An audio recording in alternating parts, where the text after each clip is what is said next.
Last time on Makeshift, we decorated up the train yard that sits right outside our new facility, making sure we give it enough texture and easing it into the terrain leading up to it. And then after popping over to the starter island, we constructed a brand new station that sits right outside the USB port. This is how we'll be collecting up all the items from my old storage and transferring lava over to the new base.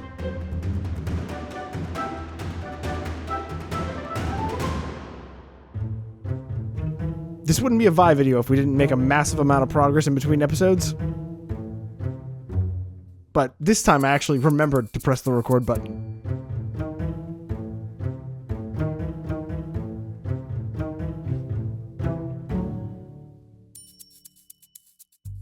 And hey y'all, welcome back to Vi Plays Create on the Makeshift SMP.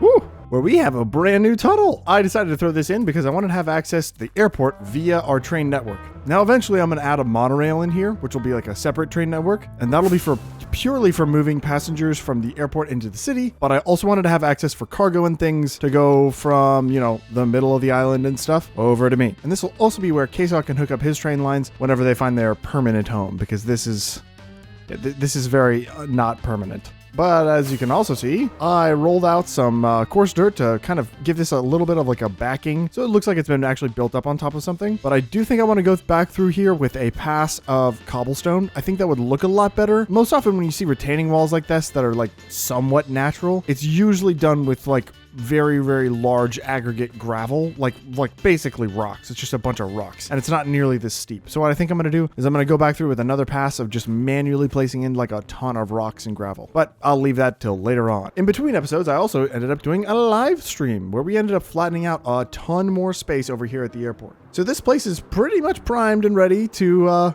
get an actual airport put in here. I've also started marking out a secondary runway that can kind of head off in this direction. And I think it will give the airport like a little bit more dynamics, look a lot better in my opinion than just, you know, two random lines. And also this airport also needs to get expanded in this direction, but I don't want to do that today. I am going to procrastinate on that. We're going to go do some other stuff because today we get started on the city. And before we can do any planning or any building in the city, I need access to all the freaking blocks that I had access to in my old workshop, because I still don't have all the auto-crafting and stuff set up here at my main base. This right here is a temporary measure. It's not our, you know, final product. Obviously, I've got like empty stuff in here, but we need a place to put all of this. And while I don't want to live in this workshop long term, I need at least a spot to kind of like exist and be a person. Also, you like this? This is my iron nugget auto crafting. Highly advanced, highly advanced. Just master level redstone right there. And before I can even do any of that, I need access to power because I'm overstressed. That's it. I added in these fans right here and this like jumpy sticker block type of thing to try and get up to the secondary platform up here without having to like go around to the back where the staircases are. And anytime I step on that pressure plate, it totally locks up my system. And I have to like literally like, I don't know. So we need to go hook up to the brand new power plant that Ksaw built in his most recent episode. If you haven't seen that thing, it's actually ridiculous. There's 20 million stress units and it's only for me and him. Go check it out. So we're going to grab up a bunch of chains and a bunch of these chain conveyors, and we're going to set up some temporary power transfer from here over to the new power plant.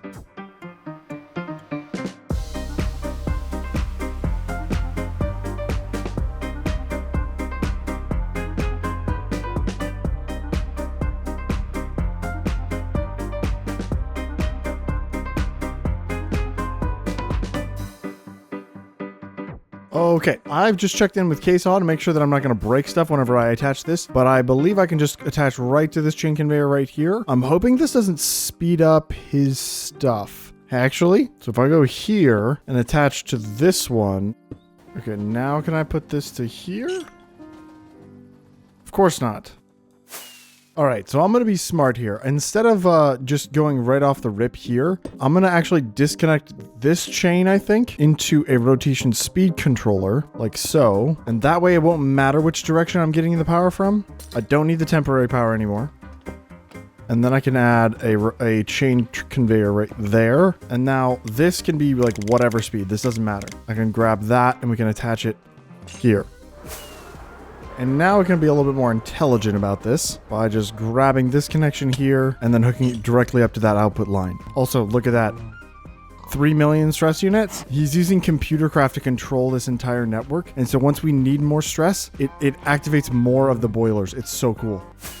Through a little hole in the wall here. All the way down this line. Ow. Ah. Ah. Annoying. Oh, I had my freaking re-gear shulker on me. Dang it. Oh, my train. Please. Wait. Oh, nice. Ha! I can ride my train home. Oh, and something I totally forgot to mention in the last episode is that on the previous live stream, we actually cut out one of the middle segments of this train so that it would better fit in the station. I can't believe I forgot to talk about it. We also added in some doorways and things, but yeah, that's... All right, perfect timing. Oh, it's extraordinary. The world feels so much different without wings. I've been seriously considering just taking off all of my elytra and just doing the next portion of this playthrough without wings. I think it would be really cool. Everything is so much bigger.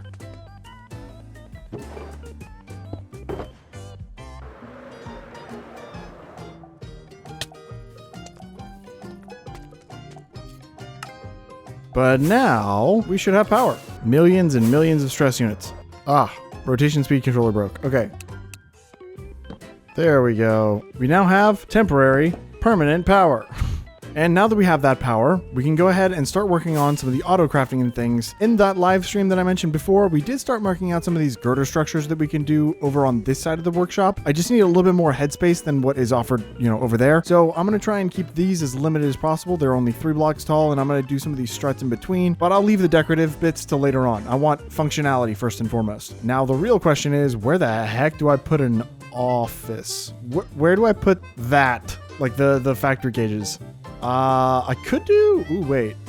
I mean, there's a lot of headspace here. Could I just do maybe an upper catwalk? Maybe not like a full office, but I could do like a big upper catwalk type of thing right here with some stairs off to the sides. And then we can have a lot of those factory gauges up top here. And I could even put them directly on this wall. I wanted this wall for displays and things, so it kind of makes sense to have the factory gauges up here. Yeah, let's do that. There we go. There's smooth walkway up to here.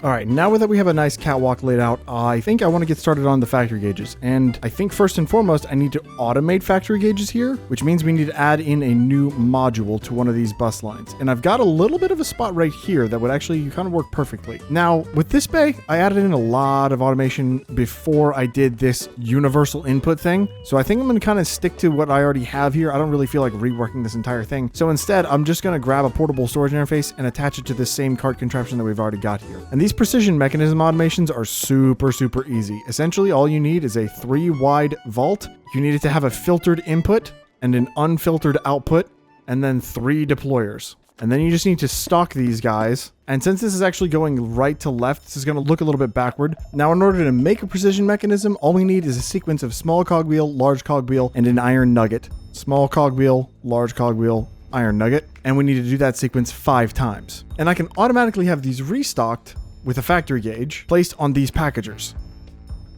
I'll go ahead and sync it up to that. Once I place these on the packagers, they turn into restocker gauges. I can now say I want to have 64 iron nuggets in this deployer at all times. And then I'm going to give it an address. And for that, since I'm doing the old system where it's not uniform, I'm not putting the packages on a belt and sending them around the bay. I'm going to be attaching portable storage interfaces for each one of these, and then another one where we're going to send the golden sheets. I'm going to call this first one Vi Bay 3 Precision Mechanism Nuggets, Large Cog, and Cog. And with this, I can go ahead and copy those names, paste that in here, and I'm going to actually set this to inactive for now. So we're not sending a bunch of packages to the minecart contraption to just be stored, because there's no way for it to offload it right now. I now need one for a large cogwheel and a small cogwheel. And now the last things we're going to need is portable storage interfaces. And then we need to disassemble our automation contraption. We go over to our contraption that has the andesite girders. This is the one we use for automation, and I can go ahead and depower that. And I can now add a little nubbins to the bottom of this guy and a bit of super glue.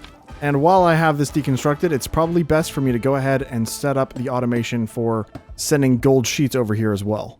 Essentially, I just need a way to offload the items onto the belt. And I was going to set this up with a vault, but you know what? It's better if I do this with a saw like I do with all the others. All I got to do is that, give this a couple cogwheels so that it's rotating the opposite direction of the belt. And then if I get a portable storage interface facing upward like so, I can offload these packages with the package filter on this guy.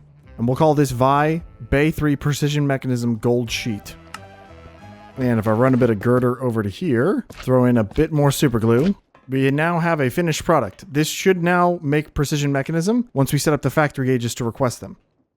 And I think it becomes a little bit more clear why I might set up a universal input system, because it means I'm not having to go downstairs to disassemble the contraption, add on a bunch more girders, attach portable storage interfaces, super glue it all back together, and then go turn the contraption back on. No, instead all I have to do is add a smart chute, and then the automation processes down below. There's no contraption decoupling and recoupling and all that other nonsense. I get to skip a bunch of the work. It makes it a lot quicker. But since I had the space here, it just kind of makes sense to just tack it on the back portion of this bay. Our portable storage interfaces are now connecting. I should be good to go. And I can start requesting one stack for each of these. Now, the only one that should get fulfilled is this guy here. And then I need a partial precision mechanism going into here. Okay, and now that we have this completely hooked up, we need to start auto-crafting the cogs. And for that, I want to have, I think, a dedicated normal vanilla crafter with some stock gauges set up to automatically restock it. And when I did set up this upper bay up here, I went ahead and added a chute line that goes all the way down to this vault right here. So we're actually using the same universal inputs as before without adding anything else to that minecart contraption. Kind of a creative solution, I think. From here, all we got to do is send a belt line over, and we have pretty much mimicked what we have down below.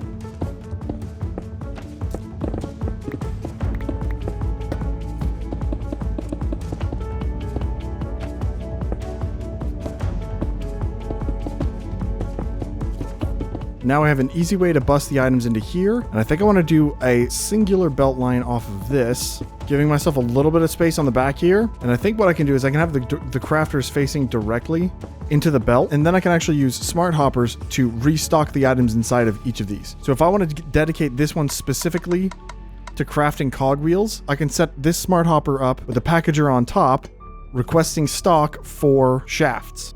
And then whenever I want the system to request more cogwheels, I can set up a factory gauge to send planks over to this same packager. All this needs is a universal bus line like what I have down below, and I'll get that installed right now. Whew. Oh yeah, so now we have our universal input. We have the cart contraption, although this is one of the reasons why I limited the size of this workshop. You can't actually see the cart contraption. Yeah, so we got the cart contraption there, and it exists, but it stops rendering after I get so far away from it. But we have the universal input. We have the package filter right there, which is going to offload items for Bay 13, and that's just kind of how the naming conventions worked out. I'm doing odds on this side, evens on this side, and it's actually going to go 1 all the way up to 6 over here. And over there on the other end where my mobile workshop sits is going to be Bay 7, and then it goes all the way up to 14 eventually, I guess. But now we have a way to get the items all the way out here. And so I did some thinking. While I was getting this set up, it's going to be more simple to keep the recipe in stock here if both of these items never drop below 64 or 63. I want these to be always stocked. And so I think instead of sending items over here via factory gauge to trigger more items to be crafted, I think it'll make more sense to have a redstone link hooked up to some sort of timer that can be triggered via factory gauge over on our new wall, or something to that effect. The purpose of this workshop is to be fast, and these crafters are so much faster than the create mod ones. I don't want to use these for all of the different components we're going to be making. I have a pretty cool idea for what we're going to be setting up for like universal crafting, but for dedicated recipes that are less than a 3x3, it makes way more sense to use vanilla crafters. And I think I'd like to set up some dedicated automation for planks that I want to have in my storage at all times, and I'm probably going to end up using bamboo, but for now, since I have so much oak, we're going to stick with oak. This isn't the final form of this crafter. I'm going to probably rework this a little bit here and there, but just to get a visual idea of what we want, I kind of wanted to lay this out here on camera. Now let's do a little bit of a time lapse where I put in a bunch of this stuff. Let's go.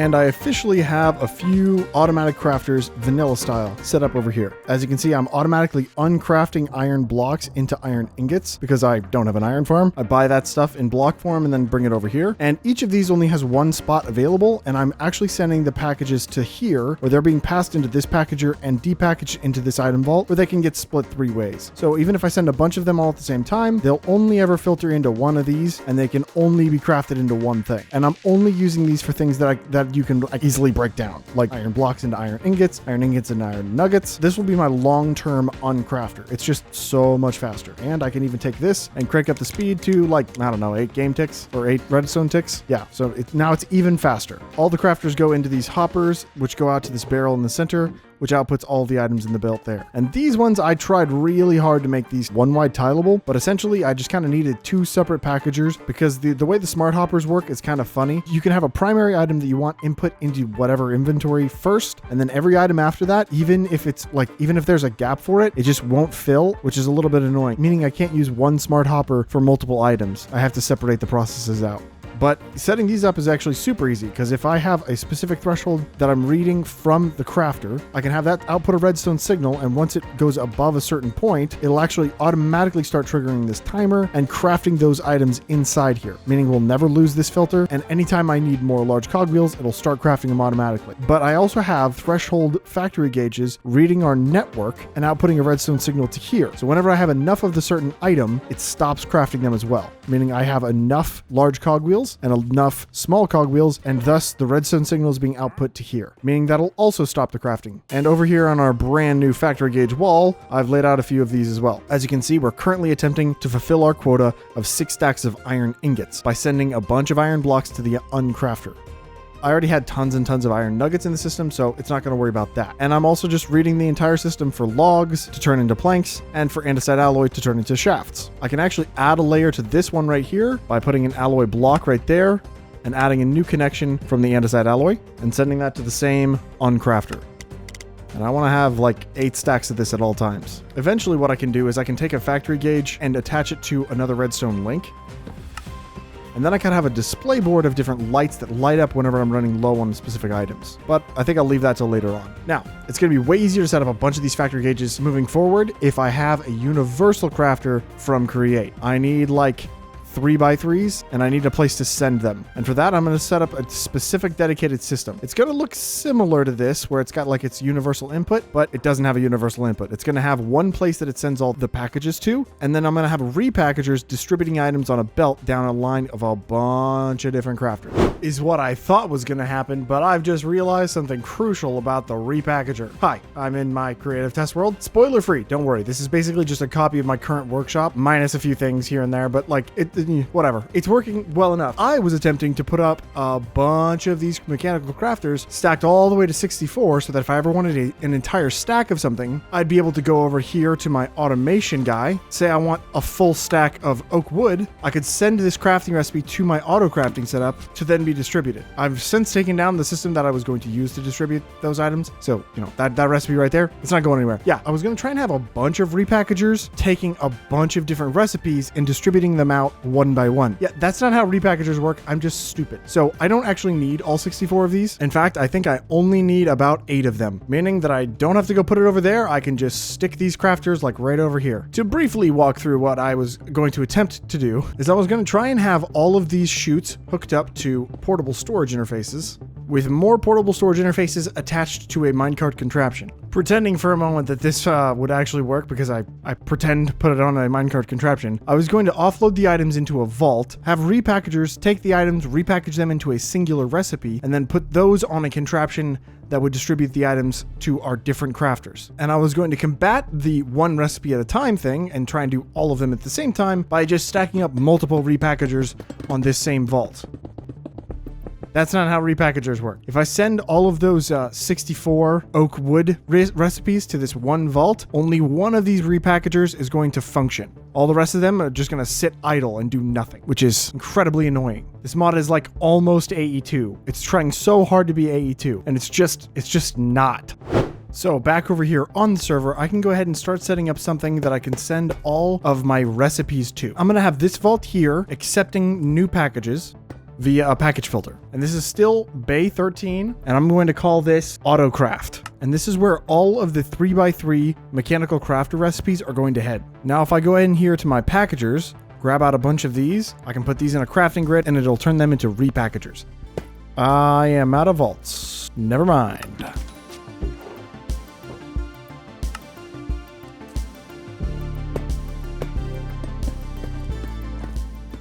But I should now be able to do something similar to what I was doing before by having a belt set up where I can offload the mechanical crafters. And I believe I can do that. I should be able to put chutes below all of these, a belt line along this.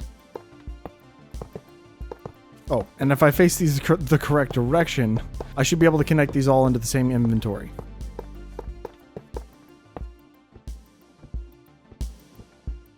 And finish it off by grabbing a regular packager and just aiming it directly into our mechanical crafters. And that's what this is going to look like. And I can set these up side by side, basically touching each other. I won't be able to see what's on the inside, but I can also change the way this works by just alternating this. And instead of pulling it out with a chute, I can send this along a belt line across the top here. And by then facing a packager into it from this side.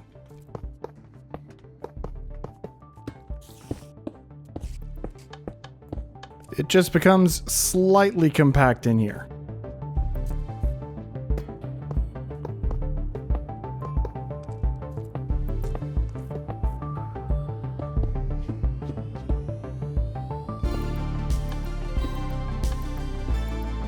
These are now all powered with redstone, and anytime they receive a recipe, it should automatically start crafting it. Once they hit the repackager, the full recipe should get packaged all into the same package. Wow, I'm saying the word package so much today. But you can kind of get what I'm going for here. It's very compact, and it should be very fast. I now have the ability to autocraft any items by simply attaching them to a factory gauge. So long as I have all the other supplies that are required for that, whatever. I've got a lot more work to do, essentially. So let me lock the frick in. Wait, psych. I just realized I never actually finished setting up the precision mechanism maker and therefore the factory gauge maker. I only have 2 factory gauges left, I think. But now that these are being autocrafted, I should... Oh, I've got a cardboard package in there. Huh?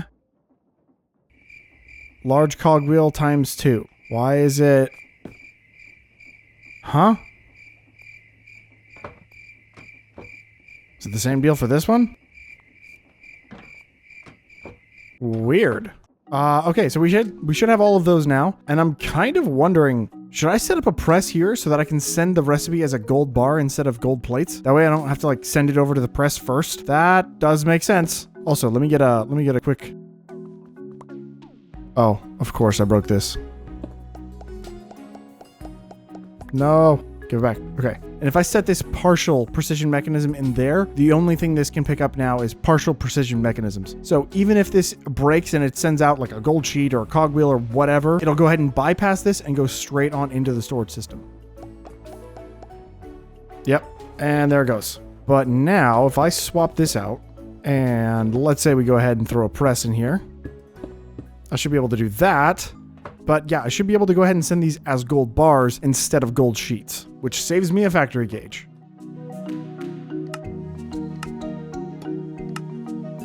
Now we only have an 80% chance to make this, so each promise that is sent isn't going to give me back a precision mechanism. So what I should probably do is I should set this to 3 for every 4 would be 75. Am I doing that right? Yeah. So if I send 4, I should get back 3 pretty much 100% of the time. Oh, and I need the address to send this. What did I attach this to? Uh-oh. Well, that wasn't supposed to happen. I wonder if it's better to put a hopper on top of these. I know the hopper is a little bit slower than these can deploy, so I was attempting to avoid that, but I don't know. We'll have to monitor this, and if these run out at any point, that'll have to be something we change. But I can go ahead and just toss these on here. And now we need to do the other half of this very complex, annoying crafting recipe, stock links. And for stock links, we're going to need vaults and we're going to need transmitters. And for transmitters, we're going to need copper sheets, lightning rods, redstone. Yeah, now I'm going to go lock in. And my replay kind of got borked. So yeah, I just essentially locked in and I added in all of these new factory gauges, auto crafting, barrels, vaults, stock links, precision mechanisms into factory gauges, And it's crazy that I needed all of this for one recipe. But hopefully I should have them soon. Why? Are we not sending? Aha. We've run out of the... See? This is okay. This is going to become an issue. I think what I'm going to have to do is I'm going to have to take all of these, move them forward a block, and then just have hoppers aiming into these. Or I could do smart hoppers, actually. That way I know they won't run out of stock.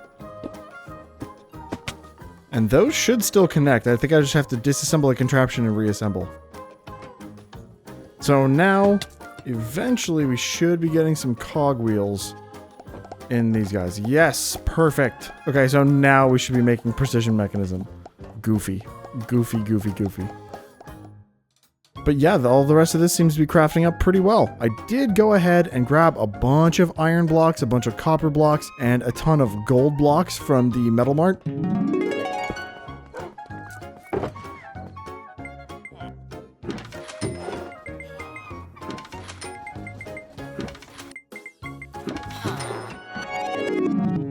But I probably need to run on over to K-Saw's factory and buy up some of this andesite alloy, because I'm pretty sure he doesn't sell that in the Metal Mart. If he does, I didn't see it. And let's also make sure we're not going to run out of any oak logs. We finally have a log shop.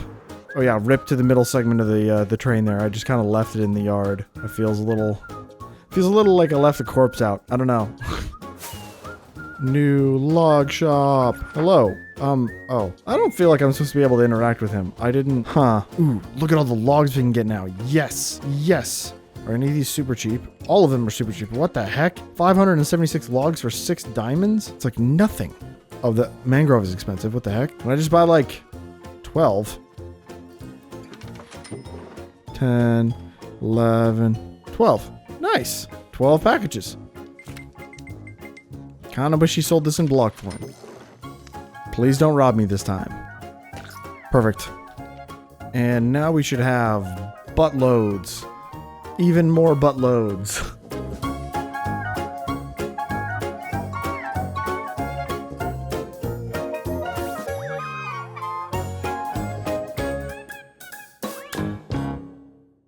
Oh my goodness, we've gotten so many factory gauges up, but oh, it's so boring. Anyway, I need to run over to the starter island anyway because I need to grab up a bunch of kelp.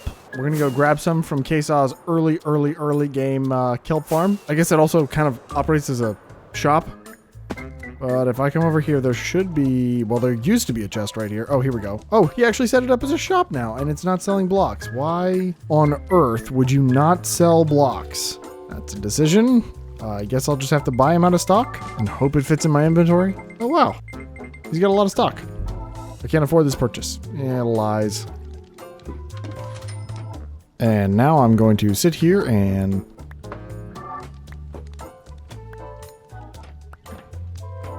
This is why you need to sell it in blocks.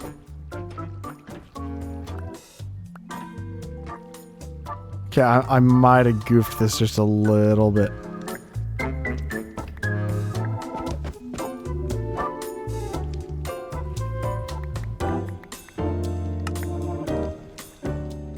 Oh my gosh, this is stupid. Oh my god, there's still packages.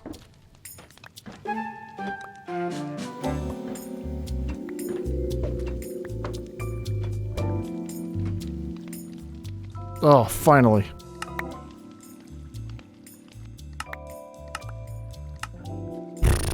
I did so much work there, I feel like I should get some of my money back. That was ridiculous. So I suppose I ended up going from something super boring and really repetitive to something super boring and really repetitive. Oh my god. Guys, I haven't even started on the build that I was supposed to build for this week. I haven't even started gathering materials for the build I was going to build for this week. But factory gauges are not the only things that I installed while I was time-lapsing. I also installed some casing makers. Essentially, we just have some deployers with some vaults behind them. Got some smart chutes going into the side of the deployers. And then the logs are going to go down here. We can send all of those to the same address. And it depackages those items to stock andesite alloy, and on command, logs. They get stripped and then made into casing. Woo! And if we go do a little bit of a close-up over here on the factory gauges, you'll notice that I've started replacing a lot of the items in my toolboxes for some of the industrial iron variants. I'm almost never using the standard create ones in this playthrough. So I'm gonna...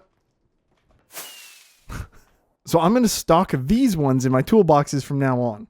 I've done enough factory gauges for today. I'm done. Let's go build a freaking skyscraper, guys. I've been stoked about this for too long. First things first, let's grab out a schematic. Don't worry, I'm going to hand build this guy, but I want to know how many materials it's going to cost. I'm not trying to like guesstimate. No, that stuff sucks. And this weekend, I'm actually going to be starting a month-long hardcore project where we're going to be streaming a ton over on Twitch. I'm not going to leave this series behind or anything, but I did also want to give you guys a heads up. Schedule might change a bit, but I've had this build ready and waiting for more than a year, kind of. Well, technically, I already built this build, or at least an iteration of it. Ooh, only 11 pages. Not too bad. So let's do a quick material gathering montage where we go through and we grab up all of these items really, really quickly. Ooh, I forgot about the resin. Oh, I forgot about the resin. Oh, really quickly, my butt. Hey, boys.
I am enamored with this build.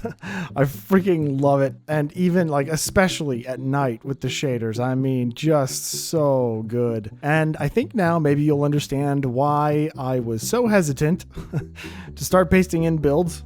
Because if you look at the actual height of the building, it's like the same height as the mountains. But what I'm gonna do, what I'm gonna pretend is happening, is that the mountains are further away than they actually are. I don't know. We'll see how the rest of the city pans out. But this build has been a long time coming, and I'm so excited that it's finally here. The first of many. And I'm sorry to have to cram all of that stuff at the beginning of the episode with all the logistics and nonsense that we had to do, but I am so glad that we ended up getting this build done. Just standing at the foot of this thing, I mean, it feels crazy. It's a whole different experience. Obviously, when you build in Cyberpunk, there's a lot of Japanese influence, and so I wanted to start off this city the right way. I wanted to have a proper Cyberpunk Japanese temple, and I think we nailed it. We freaking hit it out of the park. And I won't do you the disservice of trying to pronounce the actual name of this style of architecture, but I really like the way these curved roofs came together, having these upward pointed shapes with the curved undersection. Traditionally, these are built with wood. A lot of Japanese architecture is built with really fine woodworking and carpentry, and it's something I really like about their culture is their attention to detail when it comes specifically to timber framing and carpentry and stuff. Obviously, there is no interior yet. I did not have the time. But a massive portion of this is actually something that I tried to build in a previous series, and that series ended up not working out. Modpack kind of fell apart, but I ended up taking that build and repurposing it, reshaping it. I did a hell of a lot more texture in this one than I did the last one. But without wasting much more of your time gabbing about this tower, I think that's where we call it. I'm really, really happy with the way this came out, and I hope you liked it too. If you did, you should drop a comment about it. It really helps me out. I appreciate you so much for watching.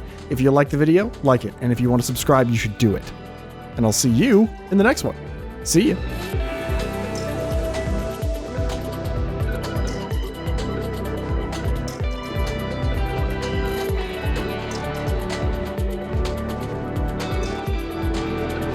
Are you ready? Are you ready? I kind of already hyped it up, but like, let's go. And an F5. Wait for it. Boom. Ooh.